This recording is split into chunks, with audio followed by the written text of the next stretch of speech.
இன்னைக்கு நம்ம red tape ஹிஸ்டரியில பல மர்மங்களை விளக்கி பார்க்க போறோம். அதுவும் ஹிமாலய மர்மங்கள் அப்படின்னு சொன்னா அடுத்தடுத்து இது ஏன் இப்படி நடக்குது, இது ஏன் அப்படி நடக்குது அப்படிங்கிற ஒரு கேள்வி உங்களுக்குள்ள இருந்துகிட்டே தான் இருக்கும். இப்போ ஹிமாலய மர்மங்கள் என்ன, இப்போ சமீபத்துல சொல்ற விஷயங்கள் என்ன அப்படின்னு தெரிஞ்சுக்கணும்னா இந்த வீடியோ ஃபுல்லா பார்க்கலாம். ஸோ வாங்க வீடியோக்குள்ள போகலாம். நான் உங்கள் சிவரஜினி ரெட் டேப் ஹிஸ்டரியில இருந்து.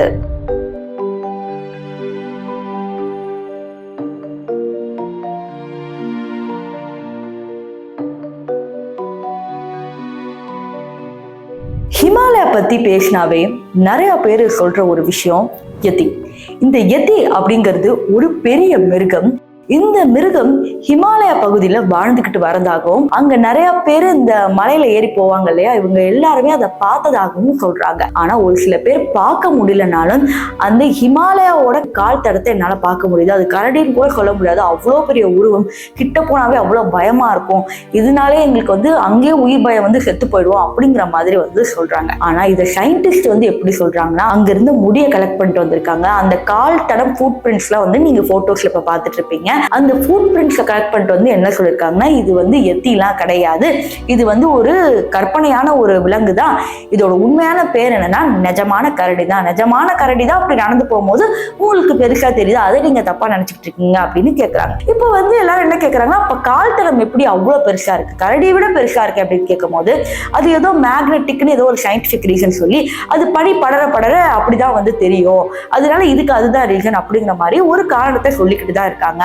ஆனா இப்ப வரைக்கும் இந்தியாவில் இருக்கிற மக்களும் சரி, திபெட்ல இருக்கிற மக்களும் சரி, யாருமே இதை ஒத்துக்கவே இல்லை.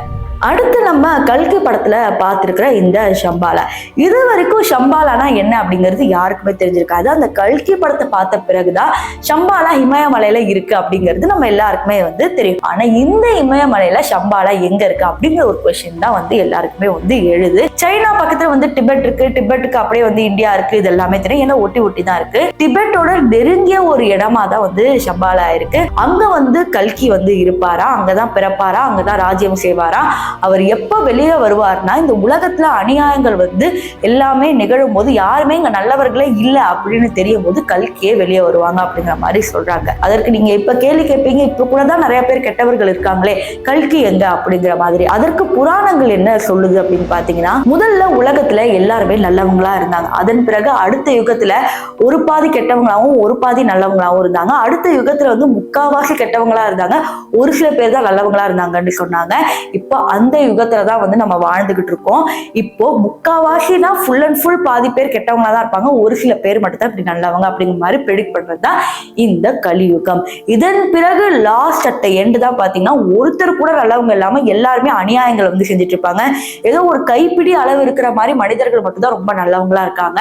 சோ அவங்களை காப்பாத்ததான் கல்கி வருவாரு, அது ஷம்பாலால இருந்து தான் வருவாங்க அப்படிங்கிற மாதிரி இங்க இருக்கிற இந்திய மக்கள் நம்புறாங்க. ஆனா திபெத்திய மக்கள் என்ன நம்புறாங்கன்னா, ஷம்பாலா அப்படிங்கிறது கல்கியா அப்படிங்கறது நாங்க சொல்ல வரல. ஆனா அங்க பெரிய பெரிய ஞானிகள், பெரிய பெரிய செயின்ஸ், சாமியார்கள் எல்லாருமே அங்கதான் போய் தியானம் பண்றாங்க அப்படிங்கிற மாதிரி சொல்றாங்க. அது ரொம்ப மகிழ்ச்சியான ஒரு இடமா, எல்லாராலையும் அந்த இடத்துல போயிட முடியாது. பெரிய பெரிய ஞானிகள், பெரிய பெரிய விஷயங்கள் செஞ்சவங்களால மட்டும்தான் அங்க போக முடியும். அதற்கு ஆன்மீகத்தோட பலம், ஆன்மீகத்தோட தெய்வ சக்தி எல்லாம் இருந்தா மட்டும்தான் அங்க ஷம்பாலாவோட ஹாப்பி பிளேஸ்க்கு போக முடியும் அப்படிங்கிற மாதிரி திபெத்திய மக்கள் சொல்றாங்க. இந்த உலகத்துல என்னதான் நோய்கள் இருந்தாலும் அதற்கு மருந்து அப்படிங்கிறது கண்டுபிடிக்கப்பட்டுட்டு தான் இருக்கு. ஆனா இன்னும் பல நோய்களுக்கு என்ன மருந்து கொடுக்கறது, அதை கண்ட்ரோல் பண்றதுக்கு தான் மருந்து இருக்கே தவிர அதை தீவிரமா குணப்படுத்துறதுக்கு நிறைய அதுக்கு மருந்தே கிடையாது அப்படிங்கிறது நம்ம எல்லாருக்குமே தெரியும். ஆனா இந்தியா மக்களும் அதோட புராணங்களும் என்ன சொல்லுது அப்படின்னு பாத்தீங்கன்னா, ஹிமாலயா மலையில பல மூலிகைகள் இருக்கிறதாகவும் அந்த மூலிகைகள் எப்பேற்பட்ட ஒரு நோயா இருந்தாலும் தீர்த்தணும் அப்படிங்கிற மாதிரி சொல்றாங்க. ஆனா அந்த மூலிகைகள் எங்க இருக்கு அப்படிங்கிறது யாருக்குமே தெரிய வரல. ஏன்னா பல மக்கள் அது கண்டுபிடிக்க போனாலும் அங்க இருக்க மூலிகைகள் எங்க இருக்கு அப்படிங்கறத கண்டுபிடிக்கவே முடியல. இது பெரிய பெரிய ஞானிகளால மட்டும், பெரிய பெரிய சயின்டிஸ்ட்னால மட்டும் கண்டுபிடிச்சிட முடியாது. அதற்குன்னு தனியா தவம் இருக்கிறவங்களால மட்டும்தான் இந்த மூலிகையை தேடி கண்டுபிடிக்க முடியும்னு சொல்றாங்க. பௌத்தம் மற்றும் திபெத்திய மரபுகள் என்ன சொல்லுதுன்னா, இந்த இடத்துல ஷம்பாலால ஞானம் தான் செய்யறாங்க அப்படின்றாங்க. இங்க நம்ம இடத்துல என்ன சொல்றாங்கன்னா, இங்க ஷம்பாலா தான் இருக்கு, இங்க கல்கி இருக்காங்க அப்படின்னு சொல்றாங்க. ஆனா இதே ஹிமாலயா மலையில 2 பேருனாலே ஒத்துக்கக்கூடிய ஒரு விஷயம் என்னன்னு பாத்தீங்கன்னா, கைலாயம். மவுண்ட் எவரெஸ்ட் உச்சியை கூட தொட்டிட முடியும். ஆனா ஹிமாலயாவோட உச்சியை அவ்வளவு சீக்கிரம் தொட முடியாது. இதற்கு காரணம் சிவபெருமான் மேல இருக்கிறனால அதற்கு மேல நீங்க போக முடியாது. அப்படியே நீங்க முக்காவாசி நீங்க மேல ஏறிட்டீங்கன்னா கூட நீங்களே வயதான மாதிரி உங்களுக்கு தோற்றம் வரும், நகம் வேகமாக வளரும் அப்படிங்கிற மாதிரி சொல்றாங்க. இதற்கும் சயின்டிஸ்ட் ஒரு சில கூற்றுகள் சொல்லதான் இருக்கிறாங்க. ஏன்னா மேல போனா ஈஸியா அப்படி நடக்குது, இந்த ரீசன் தான், அந்த ஃபோர்ஸ் தான் அப்படின்னு சொல்லிக்கிட்டே தான் இருக்காங்க. ஆனா இதுதான் சரியான சயின்டிபிக் ரீசனா அப்படின்னு கேட்டா அது சயின்டிஸ்ட் சொல்லாம மறுக்க தான் செய்யறாங்க. இன்னும் கைலாயத்துல என்னதான் ஹெலிகாப்டர் வச்சு பார்த்தா கூட இன்னும் தெளிவா பார்க்க முடியாத நிலை இருக்கு. ஒருத்தர் கூட அங்க மேல போய் அங்க நிஜமாவே என்ன இருக்கு அப்படிங்கறத கண்டுபிடிக்கவே முடியல. அங்கதான் யதி இருக்கு அப்படிங்கிற மாதிரியும் சொல்றாங்க. சோ இந்த ஹிமாலயத்துல இப்ப வரைக்கும் மர்மங்கள் நிறைஞ்சேதான் இருக்கு. இந்த மர்மங்களை ஒண்ணு கூட அவிழ்க்கவே முடியல. இதை பத்தி நீங்க என்ன நினைக்கிறீங்க? இது போன்ற பல மர்மமான வீடியோக்கள் வேணும்னா மறக்காம நம்ம ரெட் டேப் ஹிஸ்டரி சேனலை சப்ஸ்கிரைப் பண்ணிக்கோங்க.